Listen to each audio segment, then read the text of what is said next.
very clever, and they need a long time to turn things over in their minds, but year after year more seals went away from Novostochna and Lukanen and the other nurseries, to the quiet, sheltered beaches where Kotick sits all the summer through, getting bigger and fatter and stronger each year, while the halashiki play around him, in that sea where no man comes. Lukanen, this is the great deep sea song that all the St. Paul seals sing when they are heading back to their beaches in the summer. It is a sort of very sad seal national anthem. I met my mates in the morning, and, oh, but I am old. Where roaring on the ledges the summer groundswell rolled, I heard them lift the chorus that drowned the breakers' song, the beaches of Lukanen 2,000,000 voices strong. The song of pleasant stations beside the salt lagoons, the song of blowing squadrons that shuffled down the dunes, the song of midnight dances that churned the sea to flame the beaches of Lukanen before the sealers came. I met my mates in the morning, I'll never meet them more, they came and went in legions that darkened all the shore. And o'er the foam-flecked offing as far as voice could reach we hailed the landing parties and we sang them up the beach. The beaches of Lukanen, the winter wheat so tall, the dripping, crinkled lichens and the sea fog drenching all. The platforms of our playground, all shining smooth and worn. The beaches of Lukanen, the home where we were born. I met my mates in the morning, a broken, scattered band. Men shoot us in the water and club us on the land, men drive us to the salt house like silly sheep and tame, and still we sing Lukanen before the sealers came. We'll down to southward, oh, go Varuska, go. And tell the deep sea viceroys the story of our woe, ere, empty as the shark's egg the tempest flings ashore, the beaches of Lukanen shall know their sons no more. Rikki Tikki Tavi at the hole where he went in Red Eye called to Wrinkle Skin. Hear what little Red Eye saith, nag, come up and dance with death. Eye to eye and head to head, keep the measure, nag. This shall end when one is dead, at thy pleasure, nag. Turn for turn and twist for twist, run and hide thee, nag. Ha! The hooded death has missed. Woe betide thee, nag. This is the story of the great war that Rikki Tikki Tavi fought single-handed, through the bathrooms of the big bungalow in Sigauli cantonment. Darzi, the tailor bird, helped him, and Chuchundra, the muskrat, who never comes out into the middle of the floor, but always creeps round by the wall, gave him advice, but Rikki Tikki did the real fighting. He was a mongoose, rather like a little cat in his fur and his tail, but quite like a weasel in his head and his habits. His eyes and the end of his restless nose were pink. He could scratch himself anywhere he pleased with any leg, front or back, that he chose to use. He could fluff up his tail till it looked like a bottle brush, and his war cry as he scuttled through the long grass was, Rick tick ticky ticky tchk. One day, a high summer flood washed him out of the burrow where he lived with his father and mother, and carried him, kicking and clucking, down a roadside ditch. He found a little wisp of grass floating there, and clung to it till he lost his senses. When he revived, he was lying in the hot sun on the middle of a garden path, very draggled indeed, and a small boy was saying, "Here's a dead mongoose. Let's have a funeral." "No," said his mother, "let's take him in and dry him. Perhaps he isn't really dead." They took him into the house, and a big man picked him up between his finger and thumb and said he was not dead but half choked. So they wrapped him in cotton wool, and warmed him over a little fire, and he opened his eyes and sneezed. "Now," said the big man, he was an Englishman who had just moved into the bungalow, "don't frighten him, and we'll see what he'll do. It is the hardest thing in the world to frighten a mongoose, because he is eaten up from nose to tail with curiosity. The motto of all the mongoose family is run and find out, and Rikki Tikki was a true mongoose. He looked at the cotton wool, decided that it was not good to eat, ran all round the table, sat up and put his fur in order, scratched himself, and jumped on the small boy's shoulder. "Don't be frightened, Teddy," said his father. "That's his way of making friends." "Ouch! He's tickling under my chin," said Teddy. Rikki Tikki looked down between the boy's collar and neck, snuffed at his ear, and climbed down to the floor, where he sat rubbing his nose. "Good gracious," said Teddy's mother, "and that's a wild creature. I suppose he's so tame because we've been kind to him." "All mongooses are like that," said her husband. "If Teddy doesn't pick him up by the tail, or try to put him in a cage, he'll run in and out of the house all day long. Let's give him something to eat." They gave him a little piece of raw meat. Rikki Tikki liked it immensely, and when it was finished he went out into the veranda and sat in the sunshine and fluffed up his fur to make it dry to the roots. Then he felt better. "There are more things to find out about in this house," he said to himself, "than all my family could find out in all their lives. I shall certainly stay and find out." He spent all that day roaming over the house. He nearly drowned himself in the bathtubs, put his nose into the ink on a writing table, and burned it on the end of the big man's cigar, for he climbed up in the big man's lap to see how writing was done. At nightfall he ran into Teddy's nursery to watch how kerosene lamps were lighted, and when Teddy went to bed Rikki Tikki climbed up too. But he was a restless companion, because he had to get up and attend to every noise all through the night, and find out what made it. Teddy's mother and father came in, the last thing, to look at their boy, and Rikki Tikki was awake on the pillow. "I don't like that," said Teddy's mother. "He may bite the child." "He'll do no such thing," said the father. "Teddy's safer with that little beast than if he had a bloodhound to watch him. If a snake came into the nursery now, but Teddy's mother wouldn't think of anything so awful." Early in the morning Rikki Tikki came to early breakfast in the veranda riding on Teddy's shoulder, and they gave him banana and some boiled egg.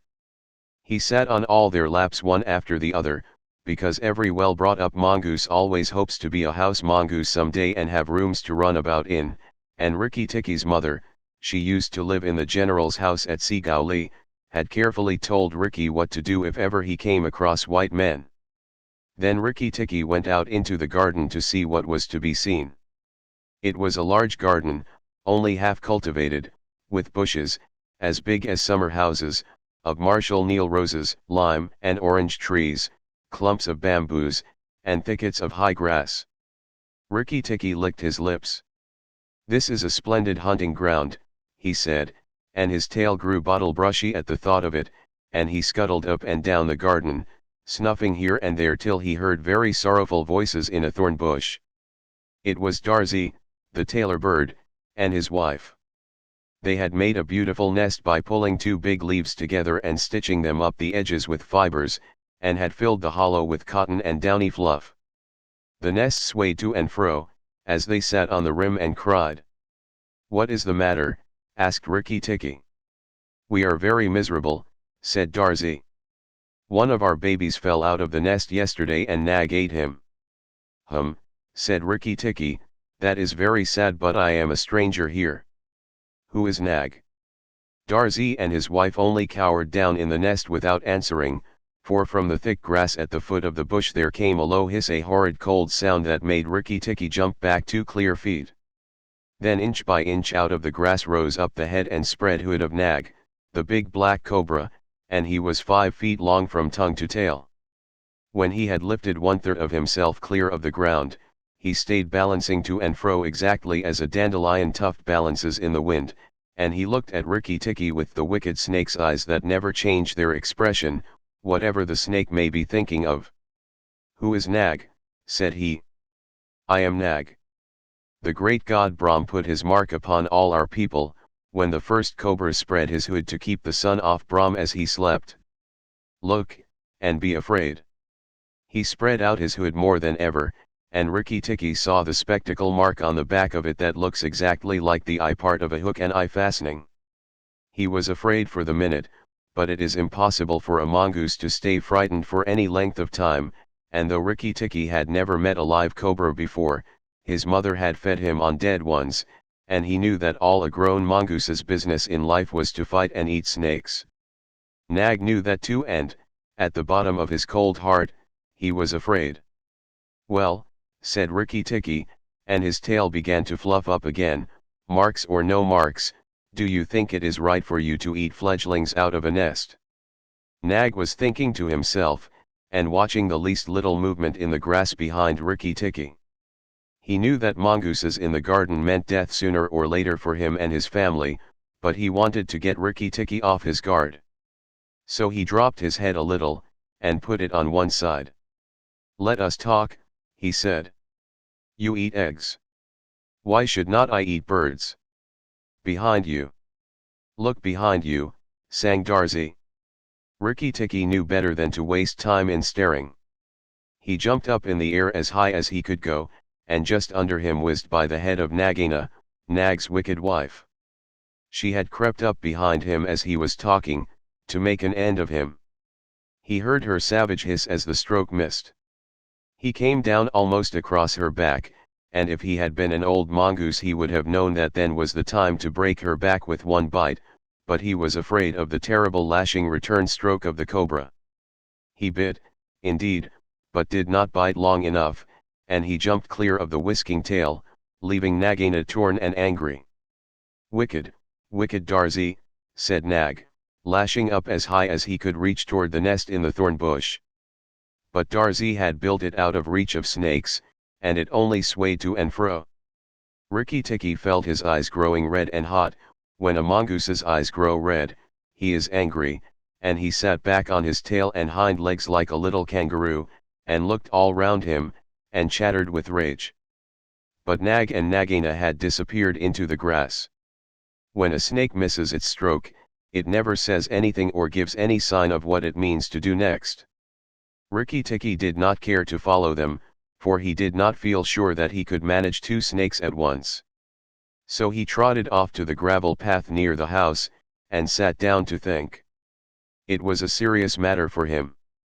If you read the old books of natural history, you will find they say that when the mongoose fights the snake and happens to get bitten, he runs off and eats some herb that cures him. That is not true.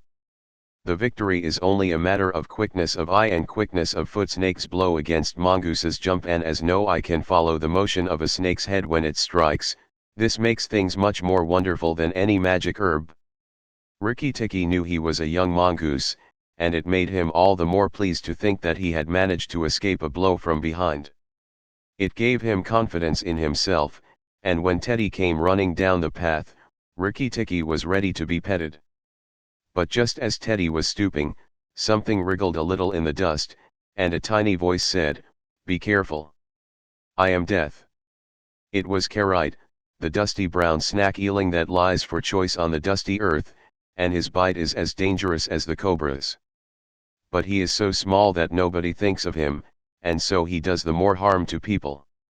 Rikki Tikki's eyes grew red again, and he danced up to Karite with the peculiar rocking, swaying motion that he had inherited from his family.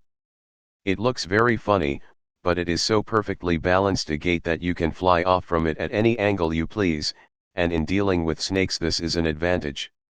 If Rikki Tikki had only known, he was doing a much more dangerous thing than fighting Nag, for Karite is so small, and can turn so quickly, that unless Rikki bit him close to the back of the head, he would get the return stroke in his eye or his lip. But Rikki did not know. His eyes were all red, and he rocked back and forth, looking for a good place to hold. Karite struck out. Rikki jumped sideways and tried to run in, but the wicked little dusty grey head lashed within a fraction of his shoulder, and he had to jump over the body, and the head followed his heels close. Teddy shouted to the house, "Oh, look here. Our mongoose is killing a snake." And Rikki Tikki heard a scream from Teddy's mother. His father ran out with a stick, but by the time he came up, Karite had lunged out once too far, and Rikki Tikki had sprung, jumped on the snake's back, dropped his head far between his forelegs, bitten as high up the back as he could get hold, and rolled away. That bite paralyzed Karite, and Rikki Tikki was just going to eat him up from the tail, after the custom of his family at dinner, when he remembered that a full meal makes a slow mongoose, and if he wanted all his strength and quickness ready, he must keep himself thin. He went away for a dust bath under the castor oil bushes, while Teddy's father beat the dead Karite. "What is the use of that?" thought Rikki Tikki. "I have settled it all, and then Teddy's mother picked him up from the dust and hugged him, crying that he had